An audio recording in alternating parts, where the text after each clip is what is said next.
Politics में एक triple M theory है, मैन, मैसेज, मशीनरी।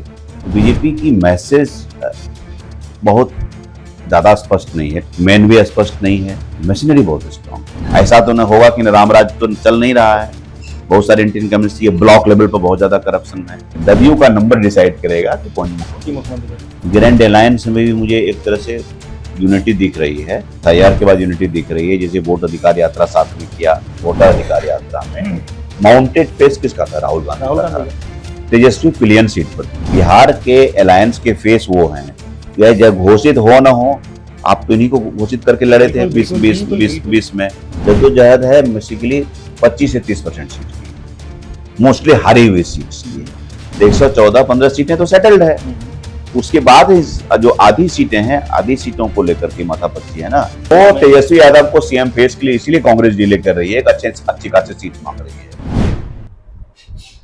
बिहार में साल के अंत तक विधानसभा के चुनाव होने हैं। सभी पार्टियां मजबूती से मैदान में उतर चुकी हैं। एक तरफ सत्तासीन एनडीए है तो दूसरी ओर महागठबंधन। इसी बीच प्रशांत किशोर की एंट्री ने पूरे मुकाबले को दिलचस्प बना दिया है। ऐसे में सवाल काफी सुना जा रहा है कि प्रशांत किशोर इस चुनाव में क्या करेंगे, कितनी सीटें आएंगी, किनका वोट वो ज्यादा काटेंगे, तो दूसरी ओर एनडीए की तैयारी कैसी है, महागठबंधन की तैयारी कैसी है। इन सारे सवालों के जवाब लेने के लिए आज हमारे साथ हैं इंडियन एक्सप्रेस में असिस्टेंट एडिटर और लेखक, जिन्होंने बिहार पर कई महत्वपूर्ण किताबें लिखी हैं, जिसमें कितना राज कितना काज, जो शायद वाणी प्रकाशन से है। उसके बाद कर्पूरी ठाकुर पर उन्होंने लिखा है द वॉइस ऑफ वॉइसलेस। इसके अलावा जेपी टू बीजेपी, जो पिछले 50 से 60 सालों में बिहार की जो राजनीति है उसको अच्छे से दिखाती है। तो संतोष सर हमारे साथ हैं। सर, हिंदुस्तान में आपका बहुत बहुत स्वागत है। Thank you Ashutosh. सर, काफी सवाल आ रहा था कि बिहार में जो अभी तक का अपडेट है, इसमें कौन सी पार्टी किस स्तर पर अपनी तैयारी को लेकर जा चुकी है। ऐसे में सर हम एनडीए से शुरू करते हैं। आपको सर एनडीए की तैयारी कैसी कहाँ लग रही है? देखिए, एनडीए तो ऑफकोर्स सत्ता में है और उसमें एनडीए के बड़े कंस्टिट्यूएंट बीजेपी को लें तो उनका और नेशनल स्ट्रेंथ बहुत ज़्यादा है, तो वो साल भर तैयारी करती है। ऐसा नहीं होता कि चुनाव के टाइम में आप देखते होंगे कि हर एक इंटरवल पर दिल्ली से नेता आते हैं, वो विजिट करते हैं, ऑनलाइन ऑफलाइन मोड में उनका चलते रहता है। संगठनात्मक शक्ति उनकी बहुत अच्छी खासी है, तो बीजेपी की तैयारी अच्छी है। लेकिन पॉलिटिक्स में एक ट्रिपल एम थ्योरी है, मैन, मैसेज, मशीनरी, तीन का। तो बीजेपी की मैसेज बहुत ज़्यादा स्पष्ट नहीं है, ठीक है, गवर्नेंस की बात करते हैं। मैन भी स्पष्ट नहीं है, सम्राट चौधरी हैं या कोई और हैं, वो भी स्पष्ट नहीं। मशीनरी बहुत स्ट्रांग है। तो अगर एनडीए के कंस्टिट्यूएंट में हम लें तो गुड गवर्नेंस की जो बात है, जो चला आ रहा है, उसको इनकैश करेंगे। प्लस में सेंट्रल में चूंकि उन्हीं का शासन है, उसको भी बताएंगे कि सारी जो मीटिंग सभी असेंबली वाइज हो रही है, राज्य सरकार की योजनाएं, केंद्र सरकार की योजनाओं को बताने के लिए कहा गया है। और ऑफकोर्स जो हाल में जितने भी डोल्स दिए हैं उन्होंने कि 125 मेगावाट इलेक्ट्रिसिटी है, या सोशल सिक्योरिटी पेंशन को 400 से 1100 किया, या फिर 10,000 रुपया अभी वुमेन एंटरप्रेन्योर को 50 लाख महिलाओं को फर्स्ट किस्त में उसको बांटा जाएगा। ये सारी बात बताई जाएगी। उस कंस्टिट्यूएंट में अब जेडीयू को लेंगे, फिर ट्राई करते हैं ट्रिपल एम थ्योरी को। यहाँ इनके मेन आज अभी ढुलमुल हैं।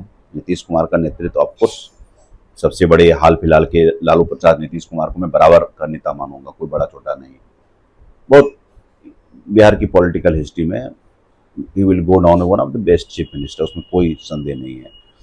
लेकिन जब चुनाव में जब फेस की बात करेंगे कि जब वो भाषण देंगे तो क्या बोलेंगे, he is reading out from the text. अब उनकी ये स्थिति हो गई है। तो इस बार ये पहला चुनाव होगा बिहार का ऐसा जिस असेंबली में नीतीश कुमार फेस होते हुए भी उस तरह से रिप्रेजेंट नहीं कर पाएंगे। तो यहाँ ट्रिपल एम थ्योरी में इनका जो मैसेज है तो सेम एज जो बीजेपी का है, मेन कमजोर है। यहाँ इस बार मेन होंगे मोदी, प्राइम मिनिस्टर नरेंद्र मोदी होंगे। इनकी मशीनरी मोर और लेस बीजेपी पर डिपेंडेंट है। जब कन्वर्जेंस होता है तो सो है, it's not very bad, it is not very good. अब तीसरे घटक को लेते हैं, चिराग पासवान की बात करते हैं। चिराग पासवान का एक लिमिटेड वोट बेस है। लास्ट बार आप देखेंगे उनके चुनाव में 5.66% वोट के, तो मोर और लेस 6% के स्टेक होल्डर्स हैं। इंडिपेंडेंटली वो कुछ नहीं कर सकते हैं, लेकिन जब मिलते हैं दो बड़ी पार्टियों से तो उनका कन्वर्जन बहुत अच्छा है। समथिंग लाइक कांग्रेस, जैसे कांग्रेस जब अब इनके साथ मिली थी 2015 में आरजेडी और जेडीयू के साथ, तो एक तरह से एक दो ईंट के बीच में गारे का, सीमेंट का काम करते हैं। तो वो ग्लू फैक्टर है। एनडीए का अगर कहिएगा ग्लू फैक्टर तो चिराग पासवान है। ग्लू इंडिपेंडेंटली कहीं नहीं है। इंडिपेंडेंट ग्लू का क्या काम है? जब तक उसको जोड़ने का चीज नहीं दीजिएगा तो जो वो सारी पार्टियों को जोड़ती है, और इनका म्यूचुअल कन्वर्जन बहुत अच्छा होता है। तो चिराग का यूटिलिटी है, और अपना leadership is throwing his hat in the ring. उनको लगता है कि Nitish Kumar walking into sunset, तो मैं भी एक नेता के रूप में अपने आप को डायरेक्ट इनडायरेक्टली प्रोजेक्ट करता है। वो उनका ऊपर नीचे चल रहा है, सीट शेयरिंग के लिए चल रहा है। चौथे घटक जीतन राम मांझी, 1 सीट उनको मिला है, और एक लिमिटेड मगध बेल्ट के जहानाबाद गया वाले बेल्ट में है, उनकी बहुत है। उपेंद्र कुशवाहा की सीटें नहीं हैं, लेकिन अभी भी पैन बिहार में कुशवाहा नेता कोई है तो उपेंद्र कुशवाहा है। तो और कंस्टिट्यूएंसी भी कुशवाहा की 4.27% अगर पॉपुलेशन है, और ये 17-18 डिस्ट्रिक्ट में वाइड स्प्रेड है। तो ये भी उनके साथ आने से एनडीए का conversion rate, like Chirag Paswan, वो बहुत अपने आप कितना जीतेंगे, म्यूचुअल कन्वर्जन हुआ कि ना हुआ ये देखने लायक बात होगी, क्योंकि असेंबली में वो सक्सेसफुल नहीं है। लेकिन लास्ट असेंबली इलेक्शन अलग लड़ करके शाहबाद क्षेत्र में उन्होंने काफी डैमेज किया था 2020 के चुनाव में। 20 में अकेले लड़े थे और अकेले लड़े थे। हाँ, 24 में मतलब वो लोग, हम अभी हम लोकसभा की बात नहीं कर रहे हैं, हम असेंबली की बात कर रहे हैं। तो मिला जुला के एनडीए की तैयारी गवर्नेंस बेस्ड है। इट इज नरेंद्र मोदी और नीतीश कुमार ने जो काम किया उस पर बेस्ड है, और एक तरह का था ना कि जो स्टेटस को जो है उसको मेंटेन करने के प्रयास में है कि हाँ, हमने इतने 20 सालों में ये किया, बिजली, सड़क, पानी, इंफ्रास्ट्रक्चर का ओवरऑल हुआ, इंडस्ट्री लेके आए हैं। ये मिला जुला के कहेंगे कि एनडीए की तैयारी अच्छी खासी है, but they have to fight anti incumbency. 4 बार का जो एंटी इनकम्बेंसी है, ऐसा तो न होगा कि रामराज तो चल नहीं रहा है, बहुत सारे एंटी इनकम्बेंसी है। ब्लॉक लेवल पर बहुत ज्यादा करप्शन है, माइग्रेशन बहुत बड़ा इशू है, अनएम्प्लॉयमेंट बहुत बड़ा इशू है, बहुत सारे मुद्दे हैं। अभी ऐसा नहीं है कि आपने बेसिक प्लस किया है, अभी आप बहुत सारे सेक्टर्स में आपको काम करने की जरूरत है। अभी बिहार पूरा हमारा मार्केट ओपन अप नहीं हुआ है, 2-4 इंडस्ट्री आपने ले आई है, लेकिन lot more has to be done, expectation है। तो एक एंटी इनकम्बेंसी वोट होगा। सर, यहीं से एक सवाल निकलता है, जैसे 2 महीने पहले जब हम ग्राउंड पे जा रहे थे, लोगों से सुन रहे थे, तो काफी गुस्सा था एनडीए सरकार के खिलाफ, जैसे कानून व्यवस्था को लेकर, लॉ एंड ऑर्डर को लेकर, एम्प्लॉयमेंट को लेकर, इन सब। लेकिन सर 2 महीने में जो ये डायरेक्ट बेनिफिट ट्रांसफर या आपने जो बताया, पेंशन का जिक्र किया, हाँ, इससे सर आप तो लगातार ग्राउंड पे जा रहे हैं, सर ग्राउंड पे क्या है कि इससे कितना मतलब वो मेकअप या कितना वो कर पाए हैं, या कितना इसका इम्पैक्ट है? इस देखिए, एनडीए की जो एक कंस्टिट्यूएंसी है, या नीतीश कुमार की जो कंस्टिट्यूएंसी है, बहुत बड़ी कंस्टिट्यूएंसी है, महिला की कंस्टिट्यूएंसी, जो कि बहुत ही केयरफुली, मेटिकुलसली कल्टिवेटेड कंस्टिट्यूएंसी उन्होंने बनाई है ओवर द इयर्स। वो मोर और लेस कंसोलिडेट हुई है इन योजनाओं से, जो जैसे कि आप सोशल सिक्योरिटी पेंशन में ओल्ड हैं, विकलांग है, महिलाएं हैं, अब आप देखिए 10,000 आप देंगे, वो भी महिला सेंट्रिक है आपका। बिजली दे रहे हैं तो ऑफकोर्स महिला पुरुष सब है, तो एक बहुत बड़ा वर्ग आता है। तो जो छिटका जा रहा था कहीं कहीं, उसका एक इस्टेब्लिशमेंट से गुस्सा था। देखिए, गुस्सा है सिस्टम के प्रति, लेकिन इस गुस्से के कारण हम उनको वोट नहीं देंगे, ये सबने डिसाइड नहीं किया है। आपको जरूर उसमें कुछ छिटकेंगे, ये नहीं होता है कि नहीं एकदम इनको चंग करके दूसरे को देंगे। तो इसने क्या किया है कि उस चीज को एक तरह से होता है ना कि क्विक फिक्स मेजर आप इस्तेमाल करते हैं, कहीं कहीं अगर छेद हो जाता है तो आप क्विक फिक्स लगा करके उसको रफू कर देते हैं। तो ये इसने क्या करता है ना, जो डोल्स हैं, डोल्स की पॉलिटिक्स, वेलफेयरिज्म जिसको बोलते हैं, उसने उस चीज को कंसोलिडेट किया है। तो मुझे लगता है कि वो जो एंगर था उसको थोड़ा सा ब्लंट कर दिया। सर अभी एक मोदी जी की रैली थी पूर्णिया में, उसी में गया था मैं, तो एक अलग एंगल से मैंने एक स्टोरी की थी। तो उसमें जो है महिलाओं ने, मतलब 10-12 महिलाएं थी, उसमें 7 से 8 ने कहा कि जो है काम जितना होना चाहिए नहीं हुआ है, या उम्मीद से के मुताबिक नहीं हुआ और होना चाहिए, इसमें गुस्सा था। लेकिन उनका ये कहना था कि लेकिन मोद तक मोदी कर देवे या नीतीश कर देवे। तो सर नीतीश कुमार का नाम अभी भी उतना ही प्रासंगिक है। तो सर सबसे इसमें ये टेक्निकल सवाल आता है कि मुख्यमंत्री वाला सवाल, कि मुख्यमंत्री इस बार अगर जीती एनडीए तो नीतीश कुमार बनेंगे कि नहीं बनेंगे, इस पर सर आपका क्या है? देखिए, अब हमको आपको हम लोग क्या करते हैं ना, इंटेलेक्चुअलाइज करते हैं इलेक्शन को, लेकिन जब आप फील्ड में जाएंगे तो बहुत बातें साधारण होती है। ये जो आपके सवाल का जवाब है, ये जवाब दे देगा नंबर्स। जैसे जेडीयू को 50 सीट के ऊपर आएगी, अब मान लीजिए, मान के चले हम एक एक थ्योरेटिकल बात कर रहे हैं, अब मोर और लेस वो प्रैक्टिकल भी हो जाएगा। 100 सीट दोनों लड़ती है, 243 में 100 सीट दोनों, 43 बढ़ जाता है। 100 सीट में ऑप्टिमिस्टिकली बीजेपी कितना ला सकती है? ऑलरेडी बहुत अच्छा परफॉर्म की है, 70 75। हाँ, बिल्कुल। जब तक नीतीश कुमार 50-55 नहीं लाएंगे, सरकार कैसे बनाएंगे आप? द मोमेंट आप 55 लाते हैं, the number will decide his utility. तो वो जैसे 55 मैं 50 का बैरियर मानता हूं, कि जैसे वो 50 का बैरियर पार करते हैं तो वो कितने समय के मुख्यमंत्री रहेंगे? वो बिहार की राजनीति के अपराजयी योद्धा है। वो मतलब उनको उनका काट नहीं निकाल पाया बीजेपी, कोई भी, न बिहार भी नहीं निकाल पाया, आरजेडी भी नहीं निकाल पाई, कांग्रेस भी नहीं निकाल पाई। वो उन्होंने अपने शर्तों पर राजनीति की। अगर वो 50-55 आ गया तो फिर मुख्यमंत्री बनेंगे वो। सर लेकिन ये स्वास्थ्य वाला मुद्दा चल रहा है कि ये नहीं है, तो ये कई लोग कह रहे हैं कि चुनाव तक इनको लेके जाया जा रहा है। ये देखिए, ये सिर्फ उन पर डिपेंड करता है। अब अच्छा। बेडरिडन हो जाएंगे मान लीजिए, और ये उनका जो स्वास्थ्य है ये कंप्लीटली अर्बन डिस्कोर्स है, बिल्कुल ये रूरल डिस्कोर्स नहीं है। हाँ, मैंने देखा सर। वहां की महिलाएं कहते सब काम तो ठीक हो रहा है, हाँ। ई दल कई ऊ दल कई सबको। तो वहां मैंने इसीलिए बोला ना कि हम लोग इंटेलेक्चुअलाइज करते हैं, बिल्कुल। करने की कोई जरूरत नहीं है। वहां जैसे जाएंगे, ये नीतीश कुमार, उनकी पार्टी जब कमजोर हो जाएंगे, मान लीजिए कि राजकाज में अभी जा पा रहे हैं, कल को स्वास्थ्य के कारण से नहीं जा पाए, तो उस स्थिति में बीजेपी उनको कर सकती है कि चलिए हम लोग रिवर्स मॉडल ट्राई करते हैं, हमारा चीफ मिनिस्टर होगा, आपका दो डिप्टी सीएम ले लीजिए। दिस इज वेयर जो जेडीयू में शांत स्वर है परिवार की तरफ से, और एक तरह से रस्सा कसी चल रही है कि निशांत कुमार को प्रोजेक्ट करें न करें। नीतीश कुमार चूंकि उन्होंने एक बहुत बड़ा हाई मॉरल स्टैंड ले लिया कि भाई हम समाजवादी स्ट्रक्चर परिवारवाद वाला नहीं लेंगे, तो वो अनकंफर्टेबल है इस चीज से। तो कह रहे हैं भाई अभी तो हम है ना, मेरे बात देख लीजिए क्या करना है।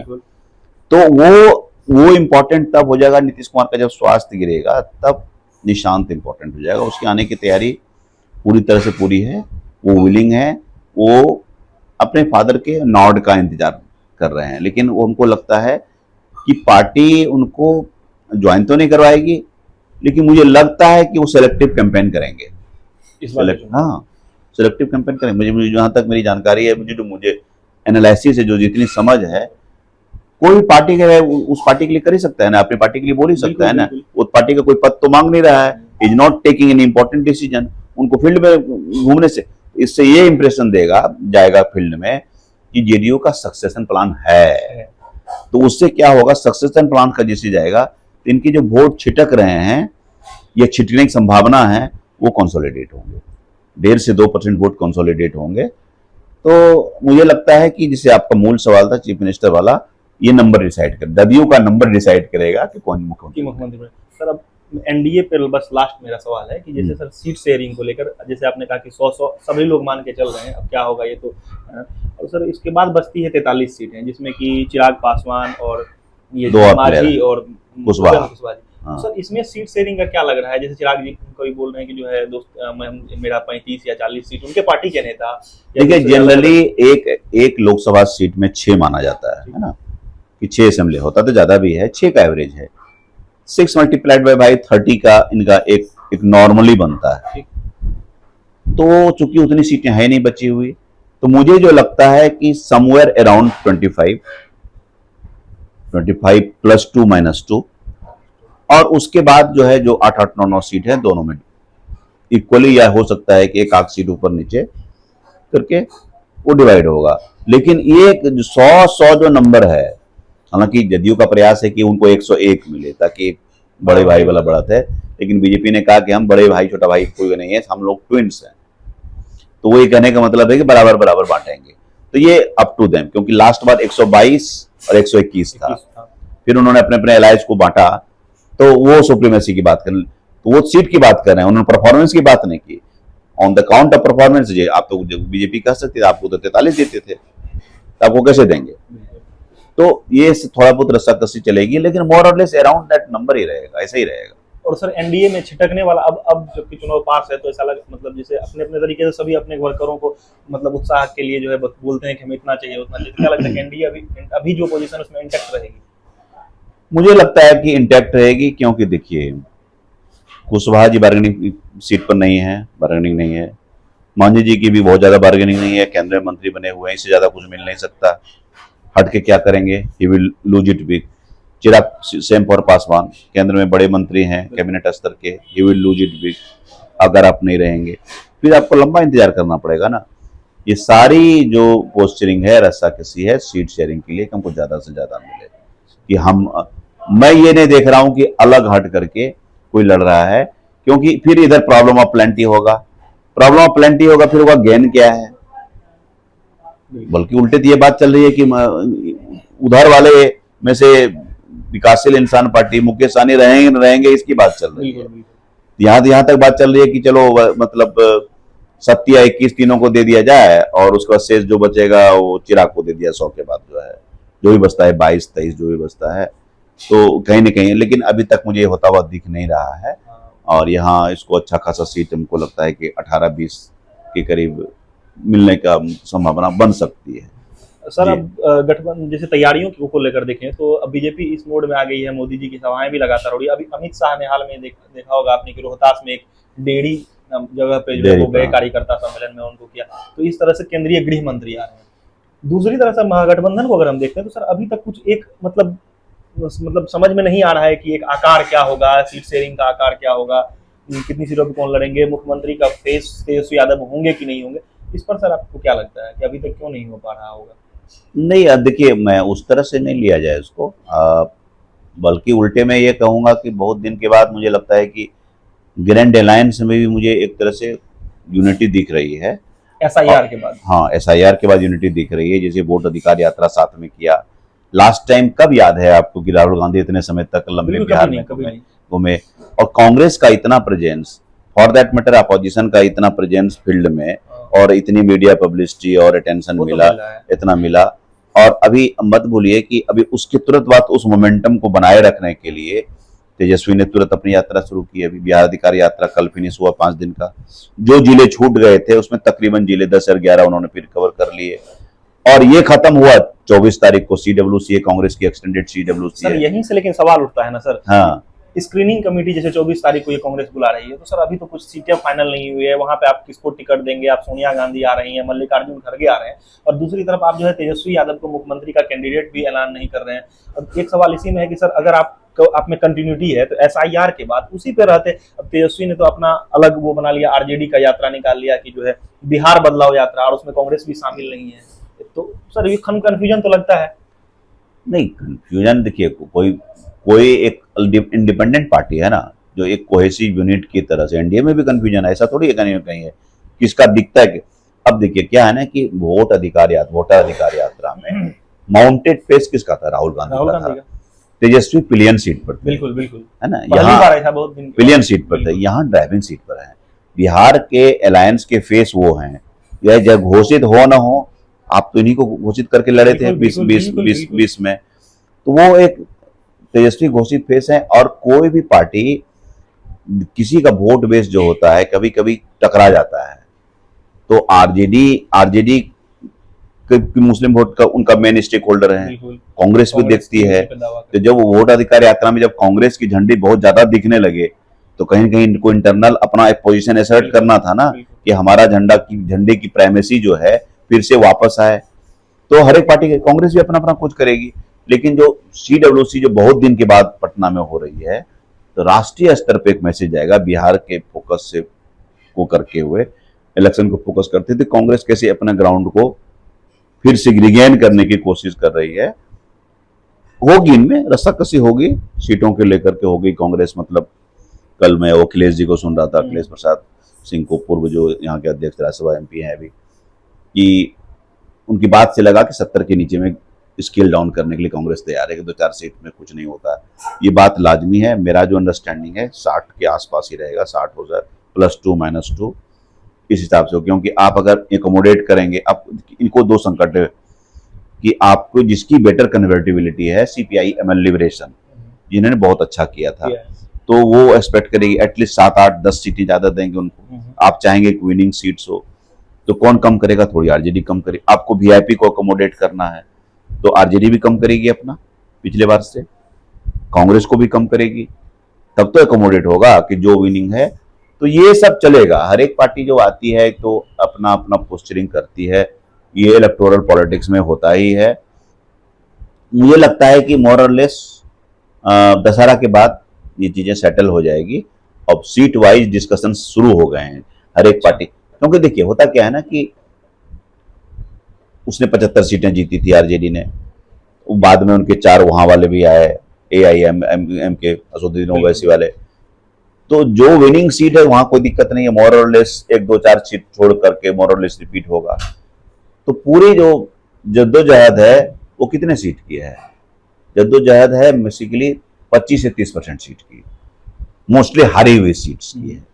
उसी की है ना, कांग्रेस की तरफ से ज्यादा होगा, क्वालिटी सीटें चाहिए, क्वालिटी सीटें हैं। तो ये सब मतलब मोस्टली तो सॉर्टेड है। हमको हम जब देख रहे हैं तो आप 243 के हिसाब से सोच रहे हैं, लेकिन 243 में जब आप उनकी सीटें देखेंगे अलायंस के, 110 जीते थे वो और कुछ बड़े, तो 114-15 सीटें तो सेटल्ड है। उसके बाद जो आधी सीटें हैं, आधी सीटों को लेकर के माथापच्ची है ना, नंबर्स को लेकर के है। तो अगर उसमें इतना कोहेसिवनेस होता, इतनी यूनिटी होती, तब तो एक ही पार्टी होते। हाँ, तो सब अलग अलग है, तो सब अपने आप को असर्ट करने के लिए ये दिस इज द टाइम जब पता चलता है कि भाई किसमें कितना ताकत है। तो आपको ऐसा लग रहा है कि अंत तक जो है ये तेजस्वी यादव को सीएम फेस का चेहरा बनाकर, मतलब वो तेजस्वी यादव को सीएम फेस के लिए इसीलिए कांग्रेस डिले कर रही है, अच्छी खासी सीट मांग रही है। अच्छा, वो उनको कहना है कि भाई मेरा बात मान लीजिए, तो फिर तो ये फेस है ही है। वो कहती है ना कि कोऑर्डिनेशन कमेटी के चेयरपर्सन तो हमारे यही हैं। कहने का क्या तरीका है? इट वॉज समथिंग लाइक कि जो 2013 में नरेंद्र मोदी जो कैंपेन कमेटी के चेयरपर्सन बने, नीतीश कुमार अलग हो गए, तो ऑब्वियस था जो कैंपेन कमेटी के चेयरपर्सन वो प्राइम मिनिस्टर कैंडिडेट है। तो यहाँ जो कोऑर्डिनेशन कमेटी का हेड है तो ऑब्वियस फेस है वो। पब्लिक में भी ये बात मोर और लेस क्लैरिटी है, ये पब्लिक में तो क्लैरिटी, कांग्रेस से भी करवा लेंगे प्रोजेक्ट। अच्छा, प्रोजेक्ट करवा, जैसे इनको 62-64 सीट दे देगा, ठीक ठाक सीट दे देगा, कुछ अच्छी सीटें दे देगा, कांग्रेस खुश हो जाएगी, तो एक दिन किसी मंच पर बोल दिया जाएगा। सर, एक मुद्दे को लेकर काफी राजनीति होती है बिहार में, थोड़ा संवेदनशील मतलब राज्य माना जाता है। जैसे बिहार में 2015 में मोदी जी ने डीएनए की बात बोल दी थी, चुनाव ही पलट गया था। अब कुछ चीजें हो जाती है, जैसे कांग्रेस के मंच से, हालांकि किसी नेता ने नहीं, कोई इंडिविजुअल ने एक पीएम मोदी की मां को गाली दे दी, एक ये बड़ा मुद्दा बीजेपी ने बनाया। दूसरी तरफ जब अभी हाल में देखा होगा आपने कि भागलपुर साइड में जो एक वीडियो वायरल हुआ था वो डांस वाला, तो वो एक जो है, उसके बाद कुछ नेता जो हैं, जैसे हाल में जो ये मुंगेर से हैं महतो, अशोक महतो, उन्होंने कह दिया था कि बूढ़ा बाल साफ करो। तो इसका सर कितना इम्पैक्ट होगा चुनाव में, इस बार के चुनाव में आपको क्या लगता है? ये या आरजेडी या कांग्रेस के लिए मतलब सर ये नहीं होगा? ये देखिए, ये सब क्या होता है ना कि नहीं, मुझे लगता है कि ऐसे कुछ नहीं है कि जो पूरे इलेक्शन के कोर्स को डिसाइड करते हैं। थोड़े बहुत रीजन स्पेसिफिक होते हैं। इन सब घटनाओं की, इन सब चीजों की लॉन्जिविटी बहुत ज्यादा नहीं होती है, अनलेस की आप पॉलिसी बेस्ड, जैसे कि मोहन भागवत ने 15 में कहा कि एक समीक्षा होनी चाहिए आरक्षण की, तो उसको आरजेडी जनरली क्या, तो 5वें फेज का जो इलेक्शन था वो पूरा चेंज हो गया। तो मुझे ये ऐसे थोड़े इमोटिव इशू हैं, थोड़े इमेच्योरिटी के साथ बहुत लोग बोलते हैं, इरिस्पॉन्सिबिलिटी के साथ। तो रीजन क्योंकि सर चुनाव 2020 में जो है सर एक मतलब सभा मंच से जो है ये तेजस्वी जी ने बोला था कि जो बाबू साहब को मतलब इस टाइप का, तो वो कहने का कुछ अलग था, लेकिन हो गया कुछ अलग, तो उससे तो घाटा हुआ, वो घाटा हुआ। हाँ, उस तरह का। तो वही मैं कह रहा हूँ ना कि पॉलिसी परक, जाति परक अगर कोई बात बोलेंगे थोड़ा असर होता है। जैसे तेजस्वी ने बोला था, जो उनके जो नेता ने बोला था, तो उस चीज को उन्होंने डिसऑन किया। हाँ, डिसऑन किया। तो अगर आप लालू प्रसाद जी के लेवल पर, तेजस्वी जी के लेवल पर अगर वो बोली जाएगी, तो उसका ज्यादा क्रेडेंस होगा। जैसे वो बाबू साहब वाली बात क्या होगी, तेजस्वी जी ने कहा था, फिर वो ठाकुर का कुआं से भी कनेक्ट किया, बिल्कुल, बिल्कुल। उस तरह से कनेक्ट किया। लेकिन जब सेकंड रंग थर्ड रंग के बोलते हैं और नेता आपके जो नेता उसको डिसऑन कर देते हैं, तो बहुत ज्यादा लंबा डाई डाउन करेगा। लेकिन हाँ, ऑल स्टेट असेंबली इलेक्शन में बहुत मल्टीलेयर्ड होता है, बहुत सारे लोकल फैक्टर्स होते हैं। आप कभी नहीं कह सकते हैं कि असेंबली इलेक्शन में ये मुद्दे हैं, कोई एक मुद्दा है। एक मुद्दा असेंबली इलेक्शन में नहीं होता है। हमारे एमएलए ने हमको मेरा काम नहीं किया था, ये मेरे लिए काफी वोट नहीं देने के लिए। लोगों के व्यक्तिगत इशू भी हो सकते हैं, हुन्नस भी हो सकता है किसी का व्यक्तिगत। So many political factors at play होता है। अब सर एक इसी में महागठबंधन में लास्ट सवाल है कि सबसे बड़ी स्टेक होल्डर आरजेडी है, तो लालू यादव का जो एक परिवार है उसमें सर बड़े अलग अलग लोकसभा से भी सांसद हैं, अलग अलग तेजस्वी जी खुद तेज प्रताप मंत्री रहे हैं।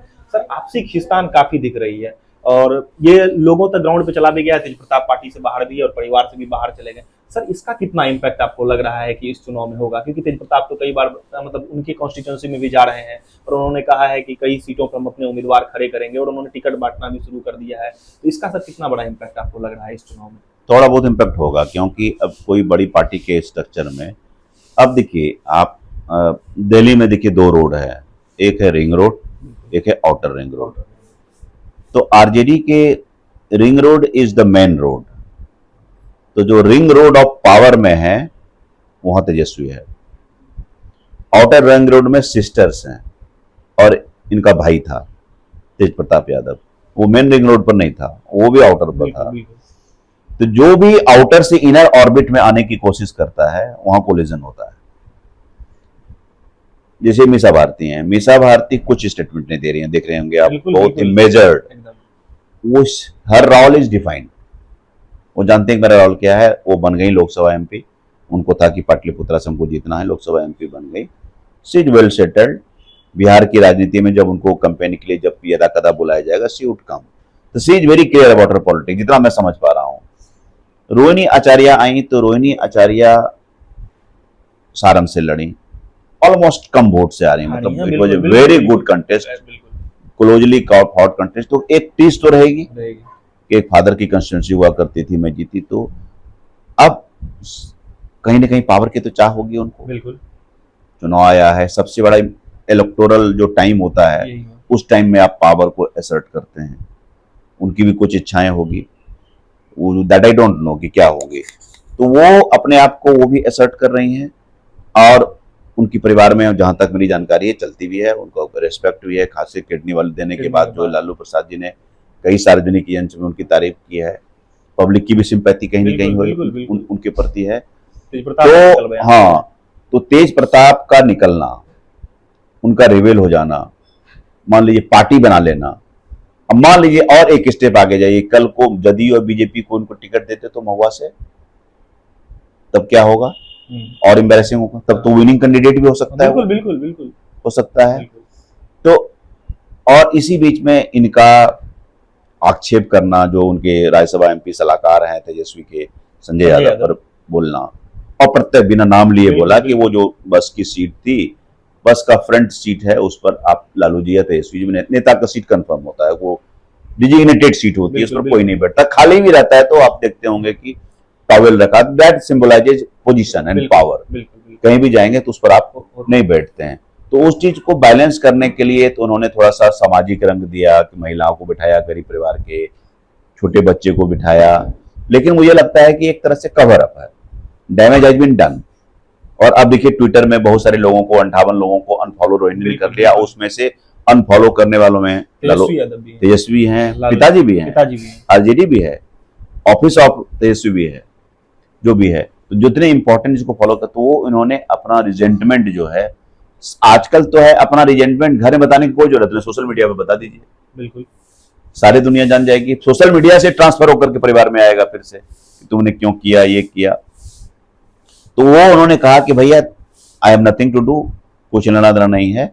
लेकिन ये एक क्लोज निट यूनिट नहीं है फैमिली, इसका मैसेज अच्छा तो नहीं जाएगा। वोट पर कितना असर पड़ेगा नहीं पड़ेगा I don't know, but it's not good for the party and the organisation. And the family. बिल्कुल।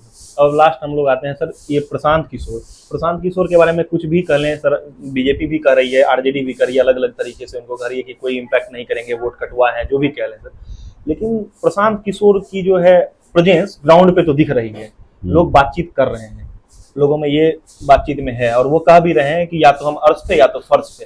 क्या लगता है सर इस बार के चुनाव में उनका कितना बड़ा वो स्टेक होल्डर रहेंगे? देखिए, वो वोट्स तो लाएंगे, वो 5%, 7%, 8%, इवन ऑप्टिमिस्टिकली 10% भी, जो कि मुझे कम चांस लगता है। रिजोनेंस तो है, कोई भी आदमी लगातार 3 साल 4 साल से काम कर रहा हो, गांव गांव घूमा हो, इतनी यात्राएं की हो, और वो बिहार को समझ रहे हैं बिल्कुल बहुत अच्छी बिल्कुल। तरह। पहले एज ए पोल स्ट्रेटजिस्ट के रूप में समझते थे, अब एज ए बडिंग पॉलिटिशियन के रूप में समझ रहे हैं, लोगों की नब्ज जान रहे हैं। अब वो जान गए हैं कि बिहार में समस्या क्या, डिकोड करने की कोशिश की है। एजुकेशन का समस्या है, पलायन की समस्या है, बैकयार्ड में नौकरी नहीं है उसकी समस्या है, क्वालिटी एजुकेशन की समस्या है, ही नोज इट। और इसी चीज को उन्होंने कस्टमाइज कर दिया है कि उनके पास क्या मॉडल अल्टरनेटिव, उनकी सारी बातें चौपाल तक पहुंच गई है, गांव के चौपाल चौपाल तक। आज सोशल मीडिया इतना स्ट्रॉन्ग प्लेटफॉर्म है, सब जगह मोबाइल है, गांव में मोबाइल है, सब लोग देखते हैं, तो सब जान गए हैं प्रशांत किशोर कौन है। लेकिन बिहार का इतना रिजिड कास्ट स्ट्रक्चर है, ये टेस्ट केस होगा कि जिसको हम गैंगीज बोलते हैं 2000 बाद के बाहर के जो बच्चे हैं, will they change their mind? क्या वो वोट देंगे प्रशांत किशोर को in the name of development, in the name of new face, in the name of new narrative? कोई आदमी नया नैरेटिव लेकर के आया है, तो ये सारी बातें टेस्ट केस होगी कि कितने। तो आप कहेंगे कि उनकी कंस्टिट्यूएंसी क्या है, मैं कहूंगा उनकी कंस्टिट्यूएंसी ये है कि हर एक ब्लॉक से थोड़े थोड़े लेंगे, थोड़े से महिला से मिलेगा, थोड़ा सा दलित मिलेगा, थोड़ा सा एबीसी से मिलेगा, थोड़ा सा अपर कास्ट से मिलेगा, और सारी पार्टियों को वो डैमेज करेंगे। जो आपका नेक्स्ट क्वेश्चन होगा कि किसको ज्यादा डैमेज करेंगे, उसी ऑर्डर में करेंगे।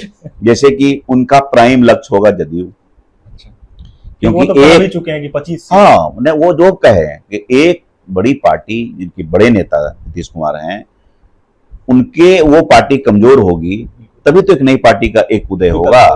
तो 25 में है कि एक नई धारा निकलेगी, उसमें उस धारा में प्रशांत किशोर की भी धारा होगी, जी कमजोर धारा है, मजबूत धारा है, बीच की धारा है, कैसी धारा है, तो वो अपनी जगह प्रशांत मुझे लगता है बनाएंगे। अब सीट में कितना कन्वर्टिबिलिटी, तो वो डिपेंड करेगा कि जेडीयू के एक्स कैंडिडेट के हिसाब से उसने अपने कैंडिडेट किस हिसाब से दिया है। कि मान लीजिए कुशवाहा के अगेंस्ट में कुशवाहा दे दिया, तो कुछ तो लाएगा इनका वाला कुशवाहा।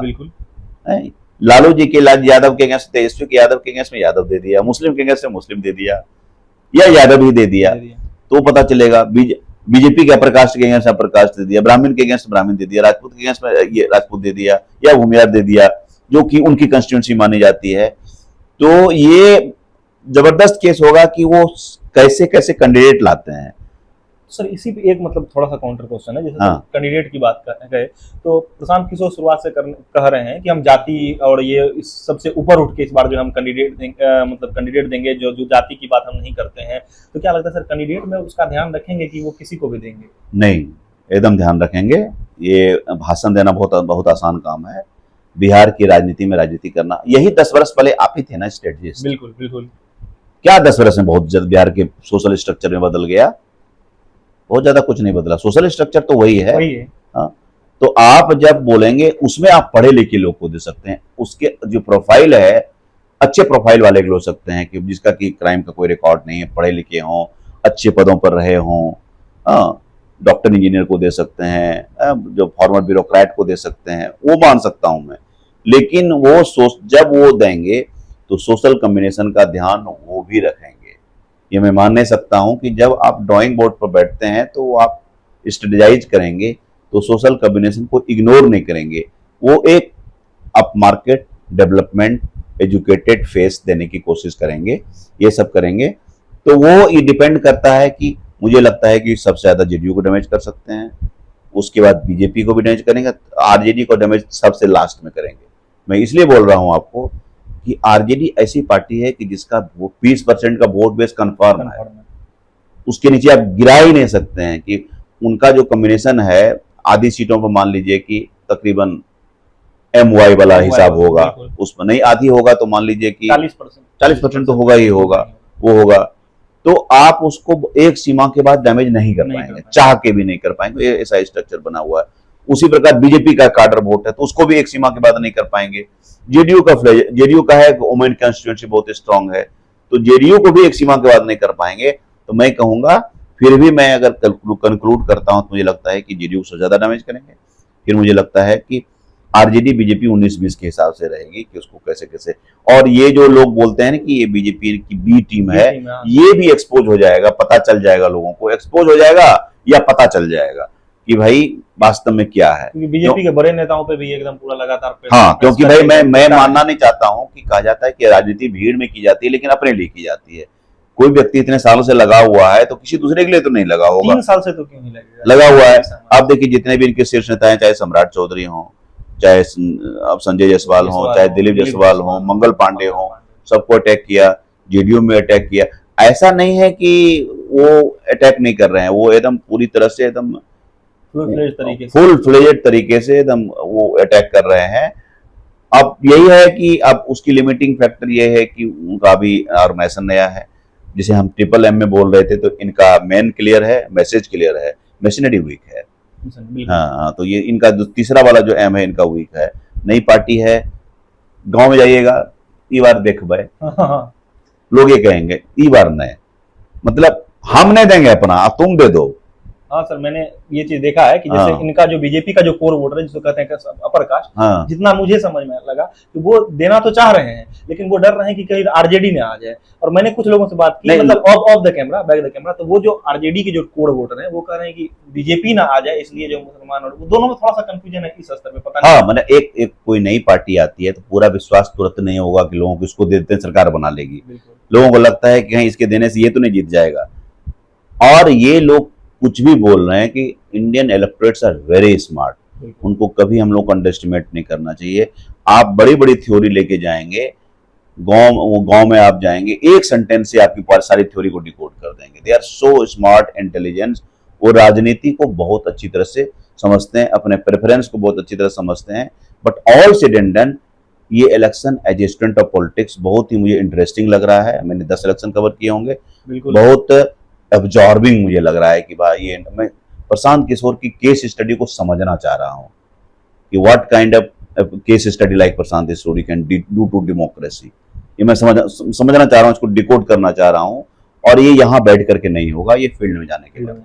सर एक चीज और डिकोड कर दीजिए, जैसे प्रशांत किशोर जो है 25 बोल रहे हैं कि जदयू अगर 25 सीट आ जाएगी तो मैं राजनीति छोड़ दूंगा। मैं इस पे नहीं जाऊंगा कि छोड़ेंगे कि नहीं छोड़ेंगे, ये तो ठीक है, लेकिन सर उनका क्या कॉन्फिडेंस, उनके पीछे क्या, उनके पास क्या तर्क होगा, या क्या वो समझते होंगे कि 25 सीट से कम, या आपको कैसे लग रहा होगा? नहीं, उनको लग रहा है कि लास्ट बार 43 पे चले गए थे।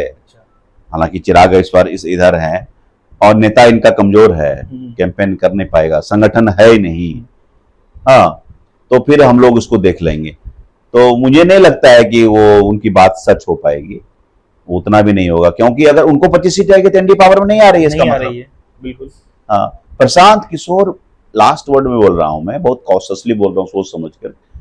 बेस्ट मतलब रिजल्ट जो अपने लिए सोच सकते हैं, he can force A hung assembly, इतना ही कर सकते हैं। अदरवाइज मुझे नहीं लग रहा है कि वो हंग असेंबली कर पाएंगे। रिजल्ट तो इसमें आएगा, रिजल्ट आएगा। लास्ट मेरा ये क्वेश्चन है सर कि अगर अभी चुनाव होता है आपके ख्याल से, अगर अभी वर्तमान समय में चुनाव हो जाता है अगले 10 से 15 दिन में, तो आप क्या देखते हैं? एनडीए, थोड़ा मतलब मैं सीट वाइज पूछ लेता हूँ कि एनडीए, महागठबंधन और प्रशांत किशोर, अभी आप क्या देखते हैं, सरकार किसकी बनती हुई अगर अभी चुनाव? मुझे थोड़ा सा एडवांटेज एनडीए का लग रहा है। देखिए, एक तो सत्ता में कोई पार्टी रहती है तो उसके साथ उसकी मशीनरी रहती है, आप वेलफेयरिज्म कर सकते हैं, डोल्स दे सकते हैं, तो एक एडवांटेज तो आप जो है आप नेचुरली आप उसको आप देते हैं। तो मैं फिर भी कहूंगा, लेकिन ये बहुत ही क्लोज बैटल है। मतलब अभी कहेंगे कि 53-47 का है, 53-47 का है, ये यू मे नेवर नो, 51-49 का हो जाए, 50-50 का हो जाए। तो इसीलिए तो हम फील्ड में जाते हैं, समझने की कोशिश करते हैं। तो एक यूनिफाइंग थीम एक इलेक्शन का जो होता है कि आप जाते हैं कि अरे दिस इज द फैक्टर, ये डिसाइड करेगा। तो अभी हमको एक फैक्टर नहीं दिख रहा है कि Dooj could be the decider. तो बहुत सारी चीज फ्लोटर्स हैं, फ्लोट कर रहे हैं। तो असेंबली वाइज के डायनामिक्स सब अलग अलग होता है, बहुत कैंडिडेट होंगे, इनके अगेंस्ट में एंटी इनकम्बेंसी होगी। एंड इस बार जो एंटी इनकम्बेंसी वोट जो मेजर तेजस्वी को जाता था, वो इस बार नहीं जाएगा। लोगों के पास नोटा का भी ऑप्शन मिल गया है। बिल्कुल। हाँ, कि आपको नोटा नहीं दीजिए, एक बार प्रयास प्रशांत किशोर को प्रयास कर सकते हैं। तो बहुत सारी चीजें इस बार नई होगी, जो रिजल्ट हो, लेकिन जब हम बाद में इलेक्शन के बाद उसको जो स्टडी करेंगे, I think it will be a great study, मतलब टू लर्न। इतना राजनीति कवर करने के बाद मैं फिर से उसको समझना चाहूंगा कि मतलब कि भाई जितना भी आप जान लें, बिहार को समझ लें या किसी भी प्रदेश को समझ रहे हैं, कोई भी समझ काफी नहीं, ना हमेशा नाकाफी भी होती है, इसीलिए तो चुनाव होता है। सर, आपने उम्मीद से ज़्यादा समय दिया हिंदुस्तान को, बहुत बहुत धन्यवाद। नहीं नहीं नहीं। लास्ट चीज़ें मैं कहना चाहता हूँ आप लोगों से, आप लोग काफ़ी सुनते हैं, अगर आपकी भी बिहार में दिलचस्पी है, बिहार की राजनीति को समझना चाहते हैं, तो स्ट्रांगली रिकमेंड, क्योंकि मैंने खुद पढ़ी है, कुछ किताबें आप पढ़ सकते हैं, जैसे मैंने इंट्रो में ही बताया है। बहुत मतलब इतने अच्छे से एनेक्डोट देते हुए मतलब सर ने बताया है। तो जैसे उसमें मेरी पसंदीदा एक किताब है, कितना राज कितना काज, जो हिंदी में है सर। हाँ, उसका रूल्ड और मिसरूल्ड था। रूल मिसरूल सर, रूल मिसरूल तो पेंगुइन से आई है। नहीं नहीं, ब्लूम्सबरी से। ब्लूम्सबरी। और मैं बता देता हूँ सारी किताब। हाँ। रूल्ड और मिसरूल्ड जो 2015 में आई ब्लूम्सबरी से, और उसका बाद में वाणी प्रकाशन से 2023 में कितना राज कितना काज आया। दूसरी किताब मेरी JP2 BJP 2021 में आई थी, वितस्ता सेज सेलेक्ट से, जिसकी हिंदी वाणी प्रकाशन से आने वाली है। उसका नाम रहेगा JP से BJP 100 साल के आईने में बिहार।